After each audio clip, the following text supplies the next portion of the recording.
my passion is really helping other people that have a story on their heart, whether it's a children's story. It could be any story, but where they're stuck and they've probably got a story that's written down or it's on a bits of paper and it's been there for years and years gathering dust, and really wanting to help them to coach them to overcome some of those challenges and barriers so they can get to a point where they can actually share the story. Because I really believe that if somebody's got a story to share, it really needs to be heard. Welcome to Story Power, a bi-monthly podcast where my guests and I geek out about the stories we're passionate about in all different genres, styles, and formats. My name is Lucinda Sage-Midgorden, and I started this podcast in the summer of 2020 at the beginning of the COVID-19 pandemic. As I watched the reaction of my friends, family, and social media circle, I noticed that many people turned to stories for comfort and help in making sense of the craziness going on around them. My goal was to do the same for my listeners, but as I chatted with my guests throughout the first year, I discovered that their personal stories were the most fascinating thing about each episode. Neil Gaiman says, "Fairy tales are more than true not because they tell us that dragons exist, but because they tell us that dragons can be beaten." I now know that sharing our experiences with others helps us defeat our own dragons. It is our stories that connect us to one another. Let's see what wisdom today's guest has to share with us. Today, my guest is Shaun Phillips on Story Power, and this is episode 74. Shaun, welcome to the show. Hi, thank you, Lucinda. Great to be here. And I'm so happy to talk to another person from the UK. It's always great to talk to someone from the UK. So just a moment ago, I was saying that I'm really interested in what you do.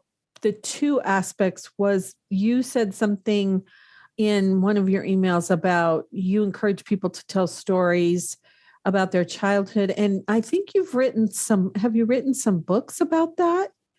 Well, I've written a children's book, yeah, and I think for me it's really about helping people overcome the fear of not being good enough. I think there's a lot of people that have got a story inside them, and actually, it's not often we'll look at the external reasons we can't do it, and often it's us telling ourselves, for whatever reason, we're just not good enough. And for me, I ended up writing the book out of actually somebody saying to me pretty much, you are good enough, you could do this, and it was a surprise to me, such a surprise that I ended up actually going off and actually writing the book.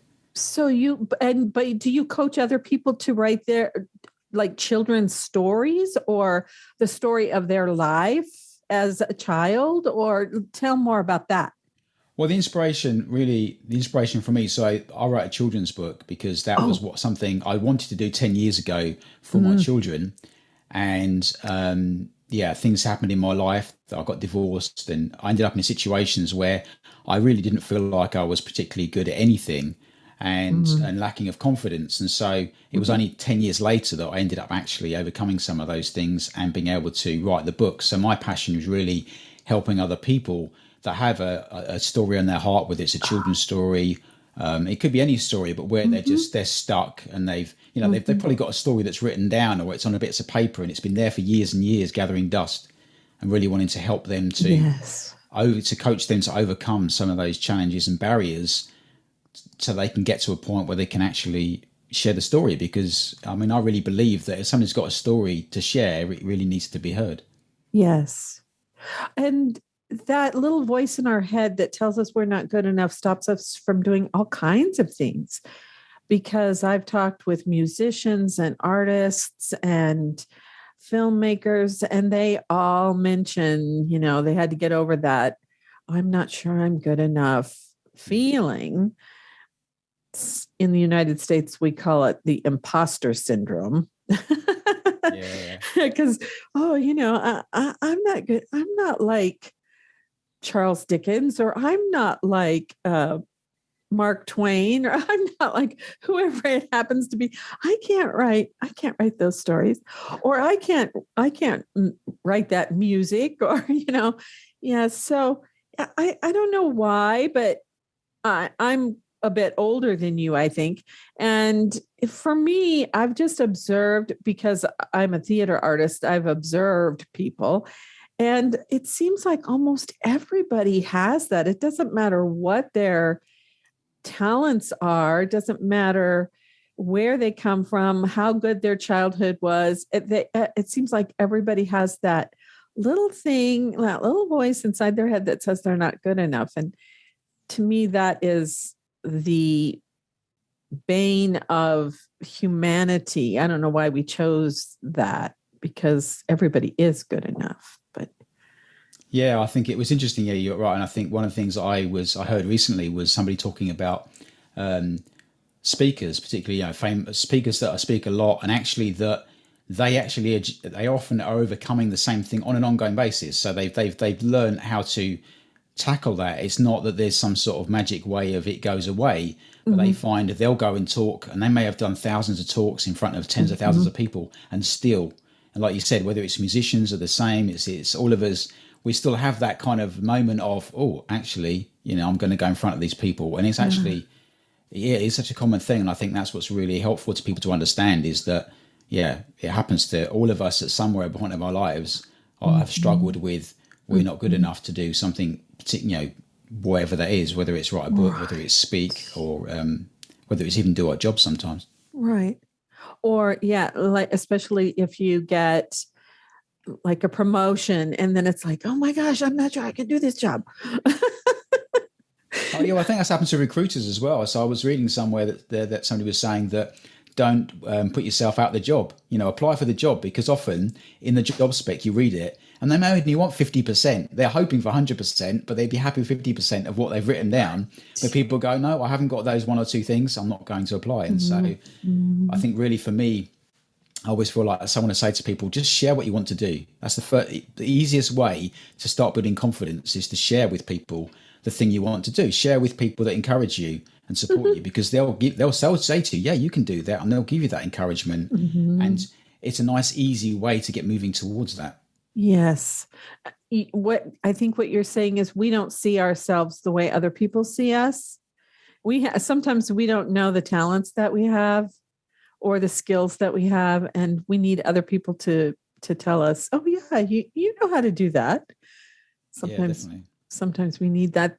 Yeah. The other thing that I was really interested in, and I was hoping that you would tell a little bit, is about neurolinguistic programming, because I'm interested in that. And of course, as an actor, reading body language and facial expressions and where people's eyes are looking and so on and so forth.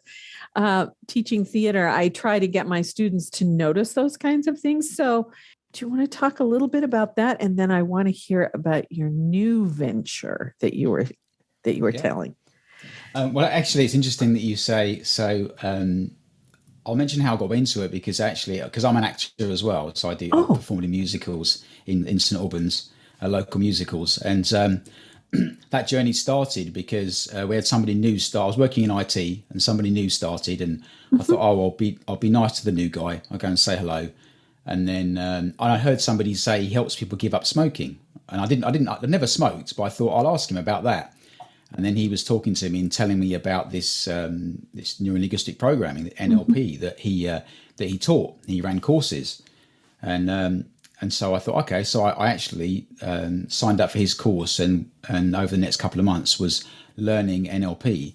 And during that time, I actually ended up being challenged with some things about getting into a play. So this play option came up, and I ended up getting this piece of paper, and they said, if you want lines, then just write your name. And I thought, I'm not going to get any lines, and I wrote it down, and I got lines, and then I did the play, and then I came out of the play, and because I had so much confidence, I then signed up to be in this musical, and and then sort of 6 or 7 years later, I was still been doing shows, and so that was really an example of actually that building up of the confidence. And so you're 100%. And that's one of the amazing things about, as you'll know, as an actor, is the amount of support you get in that in that community of people is just such a powerful thing. I mean, you really build bonds with people, because you can't do it without each other. You can't. Right. Somebody doesn't go on stage or doesn't have their cue, then you've got, sometimes it happens and you've got to work with that, but most of the time you're expecting that person to be there. And yeah, so I one of the things that fascinated me about NLP, I've always been interested in how the mind works. And that's what really NLP really does, is it gives you a framework to understand how the mind works, so that within that framework you can then, what we talk about, we call it reframing, which is another term they also use in counseling as well, is where you take different pictures. So for example, if somebody has like a memory or they have memories having difficulties, say with maybe communicating with a particular person. And then one of the techniques we use is to then imagine yourself, instead watching that conversation you're having with that person as if you're a fly on the wall. So we're changing the viewpoint. And so that then you then start to consider, well, what might the person you're speaking to actually be saying? And what you often find is what you think they mean is not really what, if you were that person, you were saying that's what happens.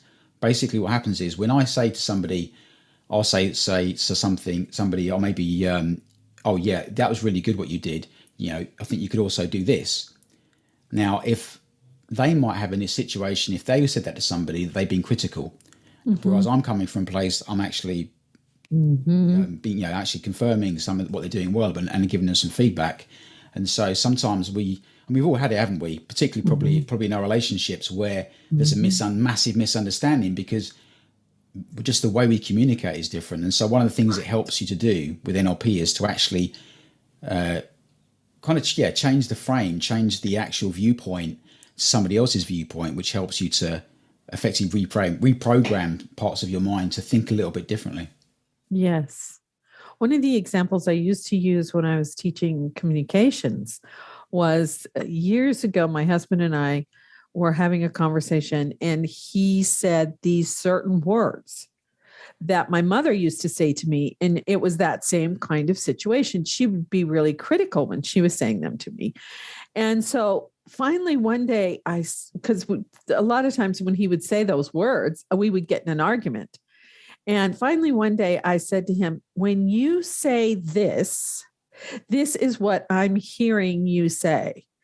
And the look on his face was so shocked, like, no, I don't mean that at all. So it was like this breakthrough moment in our relationship. So it sounds like what you're doing with neuro-linguistic programming is helping people do something similar to that, is to step back and go, well, wait a minute, those are triggering, that's a triggering sentence for me, but maybe that's not how they mean it.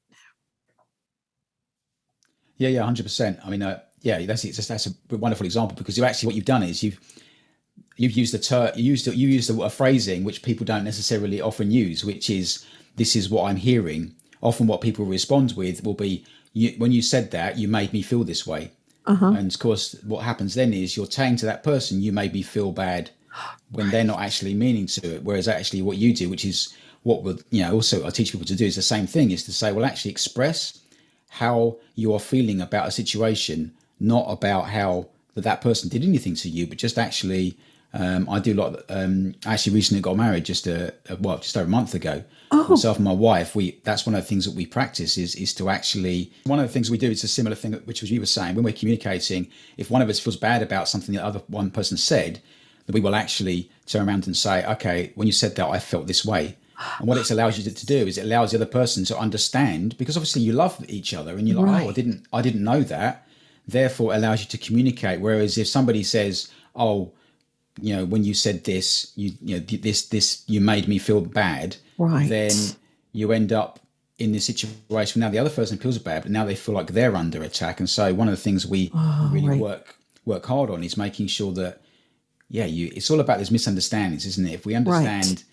If we can, even if we don't understand how each other thinks, if we ask the questions, we talk about the power of the questions, because when you ask somebody how you're feeling, or how did that make you feel, or when you respond to somebody with the things that they say, it helps you just understand where they're coming from. And often we don't do that. We make the assumption that in our minds, as in the example you gave, is that your husband was actually saying something. He was saying it, meaning it differently to what you were used to, but because for your mind, you're like, well, this equals exactly what my mum Right. used to be like, then Right. that's the response. Yes, right. Yeah. Yeah. Oh, I love that. I love that. In a way, it's a different kind of, it's not really therapy, but it's a way for people to learn better communication skills, it sounds like. Yeah, yes, it's tools. So the way that I always approach it is I teach people the tools. I help teach them the resources. They're the Mhm. ones that actually make the change. Right. You're not actually making. Yeah, they're the ones that have got to go through the process, but you give them the Right. tools to actually do that. That's so cool. I love that. I love that. Now, you also, do you do some counseling at your church, through your church, or Oh no, the church. My role at church is I'm the media. I'm head of the media oh, ministry. So oh, cool. I'm that's my IT background and Yes. so I get involved in the AV and the lights and the sound and Uh-huh. I also on the worship team as well. So it's a completely different side of things, but Mhm, mhm. that's kind of really much my background is on the technical side of things. Oh yeah, that's cool. My brother-in-law, he works at one of the television stations in Kansas City, filming for the news. But he does that kind of thing at his church. He does all the IT stuff. Yeah, Yeah, it's good fun. recording the recording and making sure that the mics are working for the choir and stuff like that. Those people are very important. That's a tech thing. I was never very good at it. I mean, I did run lights and sound, and I was a stage manager, and I did all those. But those jobs are hard. They're not easy. So, because you got to get the Well, cues right.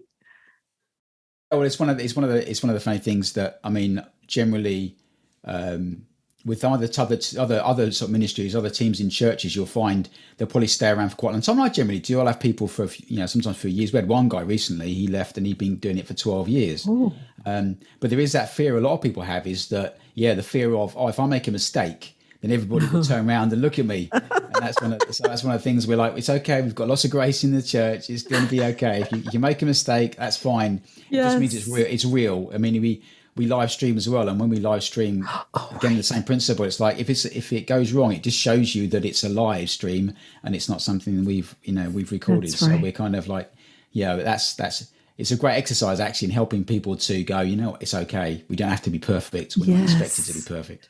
Yes, right. Well, and that's one of the things I think I learned in the theater too. And I want to go back to your experience in that. Do you work at a specific company so that a lot of the people are you are repeating well, not repeating, but you're together a lot in different roles in different plays, or do you work at more than one theater? Mostly, I have done some stuff with other people, but predominantly, most of the stuff has been with the same people. Yeah. Okay, good. Yeah. So that really does create a family, I think. No, no, that's a good. Yeah. I mean, I just remember. I mean, even the first time I did, when I said about did the play back in 2010, first time I did that I couldn't. I used to have this little jar. I don't know if there's a term over in America, but we talk about lovies. We talk about theatre lovies, Uh-huh. and I was like, what's that? Well, I didn't really ever get it, and I did my first show, and I loved everybody. I was like, oh, and everybody was just so wonderful, and I was like, oh, I get it.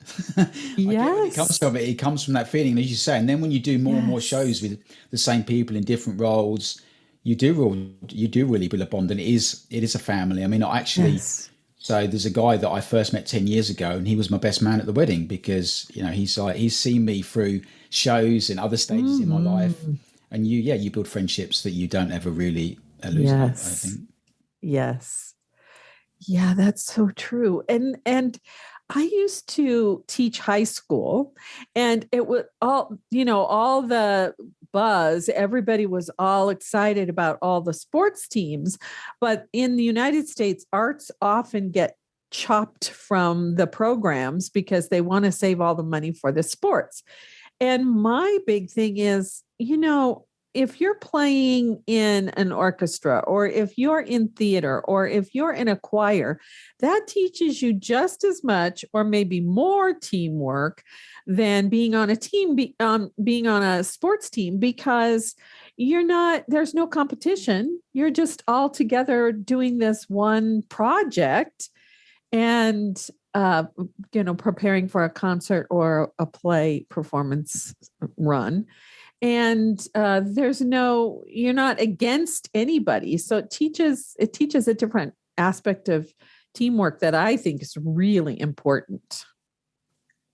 Yeah, I totally agree. I mean, it is that thing that you have to rely on each other, and you have to, and you have to work to each other and be patient, because sometimes somebody might take a long time to get their words right, or somebody might take. I mean, I didn't need the grace for the dance steps. Sometimes it takes me a while to get the choreography correct, and right. and sometimes we make mistakes. And I actually had one show, I forgot I had a quick change. I went off, and I had two quick changes in a row.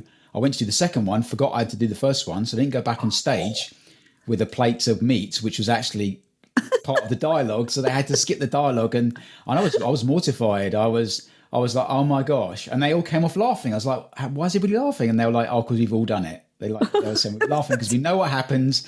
We totally knew what happens. We knew you were fine. We just knew that you'd obviously gone too many things going on. Right. They thought it was hilarious. And yes, that's so true. Yes, I love it. Now, you just got married, and you were telling me that you and your wife have a new endeavor that you're working on, a new creative project. Do you want to talk about that? Yeah. So we're both, this is our second marriage. And so we've both been through divorce, and obviously it's a very painful thing. I think one of the things that I don't think anybody ever realizes how painful it's going to be. I mean, it might be painful in the marriage, but often I think when you divorce, there's so many things you don't really know. So we really have a heart for helping couples stay together. And my wife Julia, she's been spending a lot of time over the years reading lots of books on relationships, and developing a lot of information and knowledge about all these sorts of things. And so we actually, I think it was probably about a month or so ago, or a couple of months ago, we decided we'd really love to write a book. Obviously, I've kind of, I've written a book, and so I've got the confidence now and understand what I need to do and what I could do better. And so we wanted to write a book, which we're probably going to title "Tell Her You Love Her Every Day," which is going to be full of tips on, initially focused for a guy as to what sort of things can you do to actually build on your relationship, like tell her you love her every day, and actually asking questions, and listening and so things like tell her you love her every day. And making sure that you listen, and listen as in affirming of the things that are actually being said. And one of the things that we found really powerful is there's something called love languages, and we've all got basically ways that we receive and give love. So mine is physical touch. My top two are physical touch and quality time. And my wife's are the same. So that's actually amazing. For most people, it's generally quite rare. So somebody, for example, the husband might be a gifts person, and the wife might be a acts of service. So the husband bringing home a gift, the wife might be like, okay, yeah, that's okay. But the husband coming home and doing the washing up is actually way more valuable to the wife. And it's that thing about the wife maybe having done something for the husband, whether it's like, they've particularly wanted to clean the house. And not saying that's only a ladies thing, just as an example of acts of service, you could completely flip that around and say, okay, say it was the husband was acts of service and he just cleaned the house, and his wife comes home and she just wants a cuddle, and he's like, yeah, but aren't you going to say something about how clean the house is? and so that's the other thing, is if we understand what the love languages are, then we can respond in a way that's actually going to give value for the thing we're giving, because it can be really tough when you feel like you've gone out of your way to do something special because you demonstrate your love, like maybe arranging a night out, a meal out, and it might be for you, that's like, it's the best thing ever to do a night out and actually yeah, she might just want to like a nice little gift, Mm-hmm. Mm-hmm. or to actually, the languages are like there's acts of service, there is physical touch, quality time, gifts, and words of affirmation. So Mm-hmm. it might be she just wants some encouragement, and that's the Mm-hmm. way she knows that she's loved. And often you can tell what people's primary love languages are by just what they do, and Right. how they express. If somebody's always bringing Yeah. gifts, and generally that's how they like to receive love as well. Yeah. That's a great book. I have not, I don't think I've read it, but my sister references it all the time because she went through a divorce too. And she learned a lot, being married and being married to someone who was abusive. She learned a lot about herself going through that whole divorce process and now being married for their anniversary is this week. And I think they'll be married like 21 years or 22 years, Oh, something amazing. like that. Yes. Yeah. Mm-hmm. Yeah. So, yeah, it must be really difficult too when you have a divorce and you have children. She didn't have Yeah. children with her first husband. So, yeah. Yeah. We've both got children. I mean, that hers are in their 20s. Mm, But you still, it's still a challenge initially when you're developing a relationship, even when they're older. And then I've got some teenage daughters, and they're really pleased for us as well. But yeah, I think it is a whole nother. Julia calls it blending. There's a whole other thing of you're yes. blending a family together, and it's actually really, you've got to consider those things as well. Mm-hmm, And mm-hmm. yeah, and also like one of the things that we will also want to cover in the book is just some tips as well when it comes to actually people having children. So when Mm-hmm.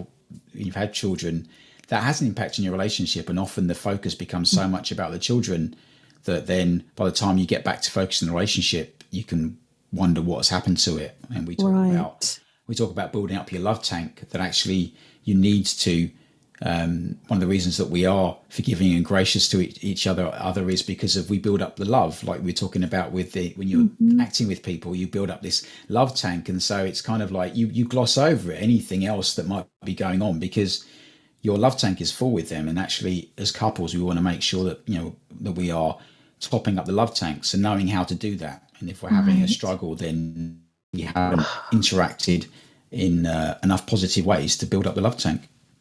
Yes. Yes. Yes. That is so important. Because I don't know, sometimes it seems like we get in our own little lane and we think we're not really thinking about anybody else. We're only thinking about how the world, things in the world, or how other people are affecting us, and not thinking about how we're affecting other people. Oh yeah, I mean, we all do it. I mean, I had some counselling not so long ago because I was just getting really stressed, and I didn't know why I was getting stressed, and it was affecting my sleep. And actually, what was really good is what it really highlighted to me was there was just some things going on that I just needed to actually recognize were going on, Mm. and recognize there was this thing they do where you have a worry, and you determine, is it physical or is it hypothetical.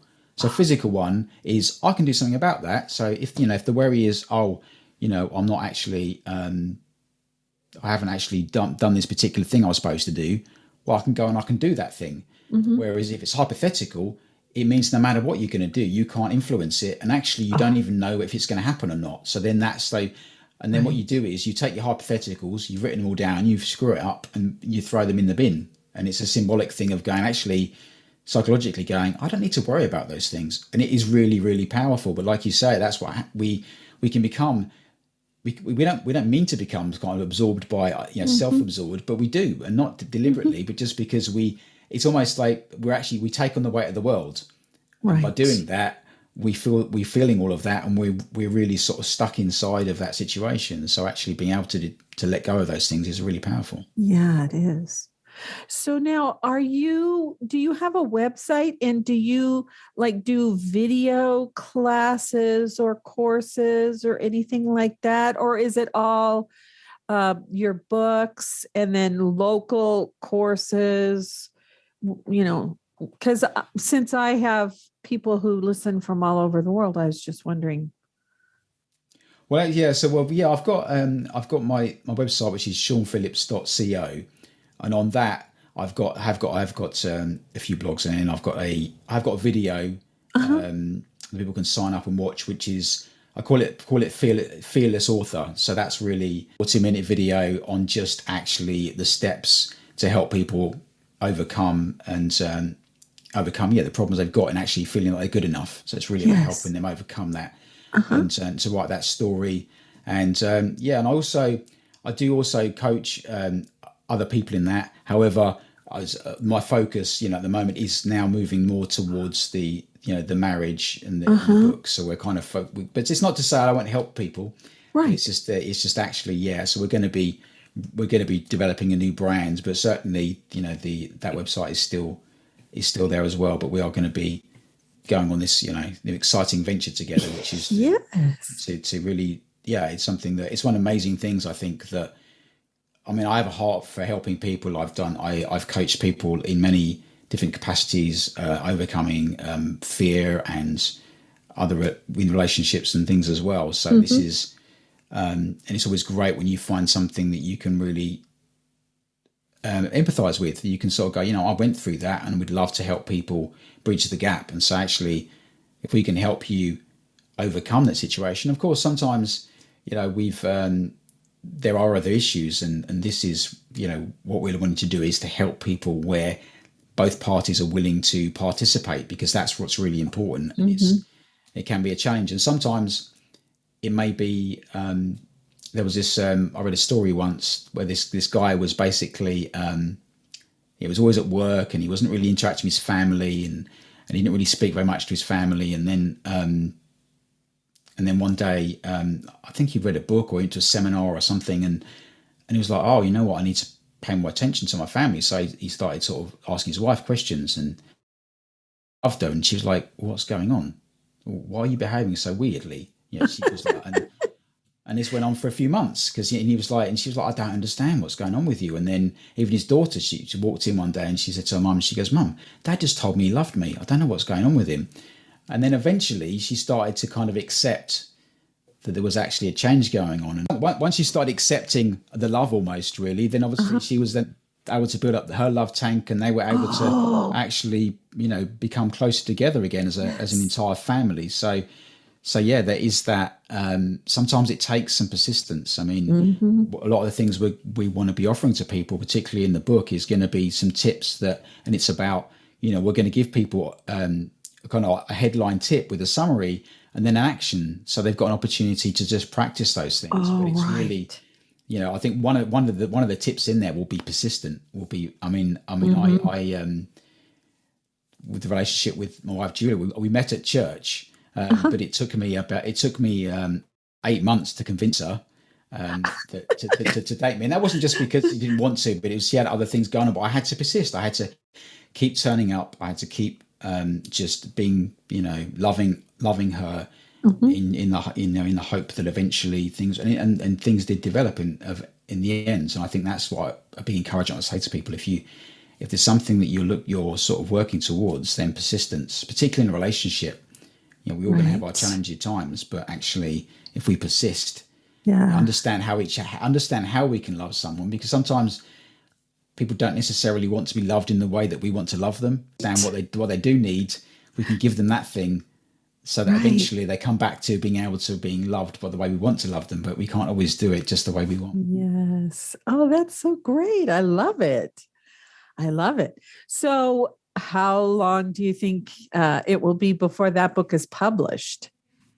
Oh, it's a good question. We were working on the plan yesterday, but I think we're looking in the early 2023 as a kind of Mm-hmm. realistic time frame. But Yeah. it's like all these things, isn't it? You'd hope to be like, oh yeah, we'd love to do this sooner, but we want to make sure that we've also got other resources and things in place as well, because we Uh-huh. appreciate that we can release the book to people, and no doubt people will want to work with us. They will want to go on to move on to doing other courses and things, and so we don't just want to leave people in limbo. So we want to Yeah. make sure that we've Right. got the framework as well in place to support people. Oh, that's fantastic. I love it. I love it. That's great. So, Wow. Do you have anything else you want to say? I've enjoyed our conversation so much.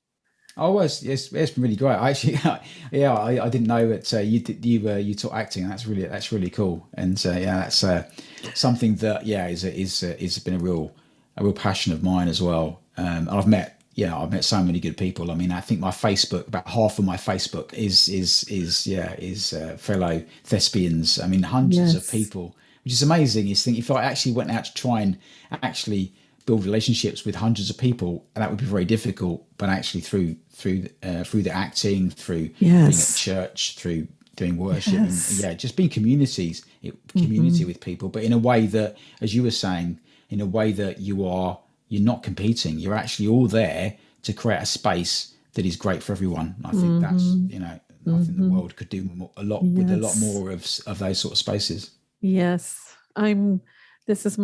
This fall will be my last semester teaching, and I'm teaching a class called Dramatic Structure where we watch movies that are based on plays or books or just original screenplays and talk about the way they're put together, the structure of the stories and how they get the theme across. That's the nature of that class. Because my acting friend has just got his master's, and so he's going to take over the acting classes and the theater workshop classes and that kind of thing. So he's still theater professional, but he'll be teaching as well. So.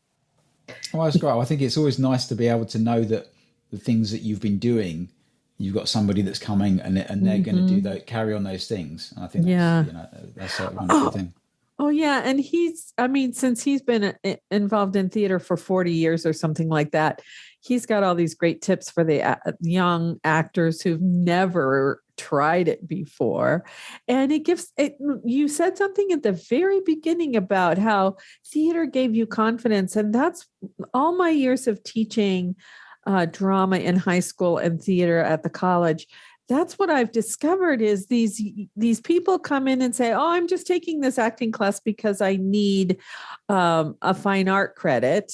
But then hopefully they leave at the end with a little more confidence and ability to go, oh, this person's yelling at me, but maybe they're not yelling at me. They're yelling at me because of this thing that happened to them or that thing that happened to them, and then they can go, oh, okay, I can relax and try to figure out what's going on instead of just reacting right away. So that's always been my goal with teaching acting. I think it's very therapeutic. I mean, what I found so interesting, I generally quite extrovert, but when I go and do shows, I'm one of the few. And people tend to think, don't they? They tend to see people on stages and doing, plays and think, oh wow, those people must be really extrovert people, and most of them are not. That's the only time you're going to see them actually appearing to be extrovert, because there can be somebody else, and it's a wonderful thing, isn't it? When you can take on a role or be an actor, and you take on a persona, it allows you to actually maybe explore parts of your personality that you wouldn't normally do, because it's not who you are in real life. Yes, that's exactly right. And I learned a lot about myself too, because it was like, oh, I have something in common with this character who's a pathological liar. Ooh, I never would have realized that before if I hadn't played that character, So, yeah, I have found things inside myself that I could relate to the characters because I had this thing inside me. So, yeah, it was a great learning experience.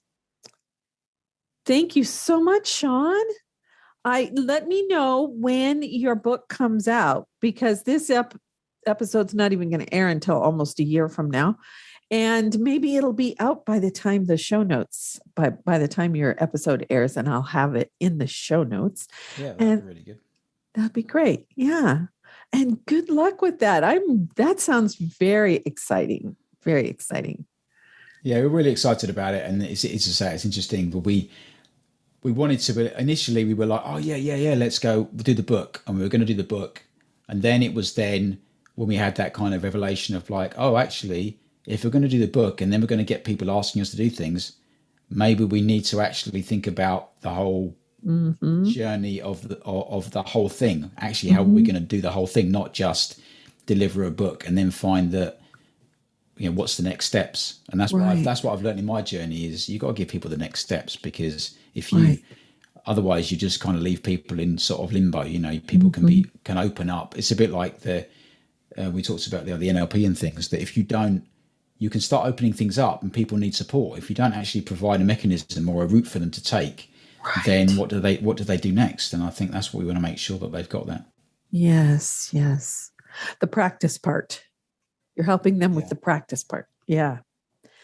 Well, thank you so much. Oh, thanks for having me. Before I go, I'd like to give a big shout out to Podmatch, which I call a dating service for podcasters. Since I joined their platform, I have met so many wonderful people from all over the world, and they make the matches so easy that if you are a podcaster or you have a message that you want to share, you might want to consider checking them out. The affiliate link is at the bottom of my show notes on my website at Sage-Woman Chronicles at sagewoman.life. Part of what I love about them is that they promote civil conversations, and can't we use that right now? So if you check them out, tell them Lucinda sent you.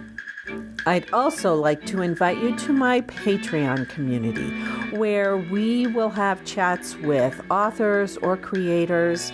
We'll have member chats about the stories that they love, and occasionally we'll have extra episodes or uncut episodes of Story Power. So please go check out my Patreon page at patreon.com/storypower without the hyphen, all one word. I hope you enjoyed the show. If you like what you heard, please share it with a friend and give us a review on your favorite podcast app. It will help people find us.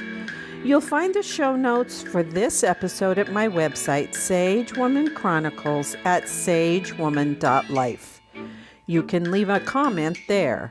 And remember, as Philip Pullman said, after nourishment, shelter, and companionship, stories are the thing we need most in the world. Until next time, this is Lucinda Sage-Midgorden. Thanks for listening.